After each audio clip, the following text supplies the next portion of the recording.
of an effort to attack the basket. Is that something that you guys are focusing on, or what do you want to see? You know, I thought that was one of the areas that surprised us last year, his ability to get into the paint and get to the rim and finish at the rim. I thought tonight he tried to do it a little bit too much. I wasn't really expecting him to have such an aggressive mentality with the busted lip, but you know, he came out and he was trying to make some plays at the rim, and it was kudos to him for not being timid and not being passive.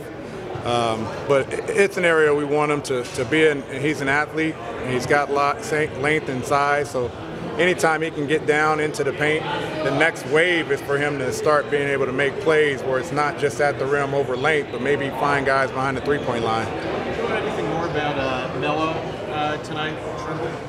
Again, similar to Matthias, a guy that hadn't played in Vegas. He came in and I think he made 3 threes. You know, those two were probably our best players tonight, and I think it's a lot of credit to them as trying to be professionals and understanding when your number is called, step in the game and contribute in any way you can. Matthias with his effort and his energy, and Melo with his three-point shooting. What did you think of Jonah Bolden's defense tonight? You started him at the 5, and then he was defending Tatum at the end, so he was all over the place. Yeah, a lot of the reasons for him starting is just to see him and see if we can get some cross-match opportunities. His ability to shoot the 3 with the 5-man defending is something we wanted to explore, and he did some of that in the second half. But from a defensive standpoint, we're always trying to find different ways where we can use them, whether it's switching out on perimeters or protecting at the rim. So we're just looking at him and evaluating and just seeing all the different facets of his game that we can explore and get excited about. What stood out with him most that maybe you didn't expect with Bolden? With Bolden?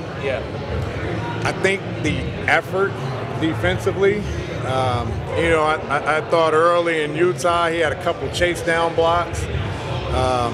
He had a couple rotation blocks, and then you see him switch out on the perimeter and guard some smaller guys. His length and his lateral movement, that's the biggest surprise. There's nothing we knew about that. We knew he could shoot threes at his size, and we knew he was a good athlete, but the defensive side was exciting.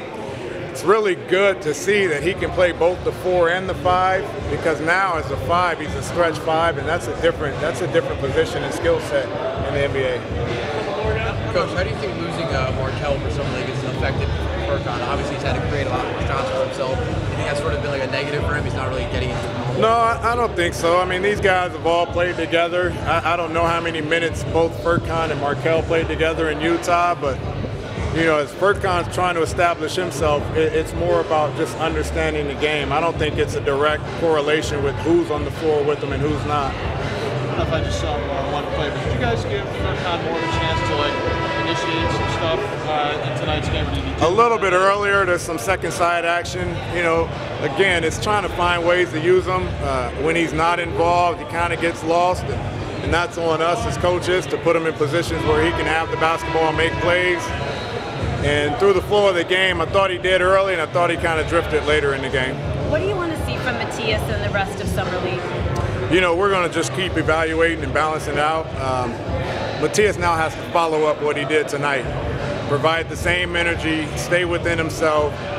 That's his role. He's an effort, he's an energy guy, he's an athlete, he's a rebounder, so he has to just follow up his performance tonight.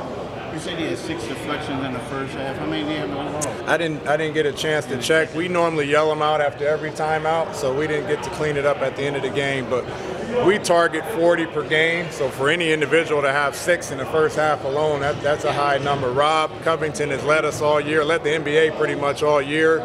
But for a guy to come in like Matthias and show that he's capable of doing that is exciting. Thank you. Thanks. All right.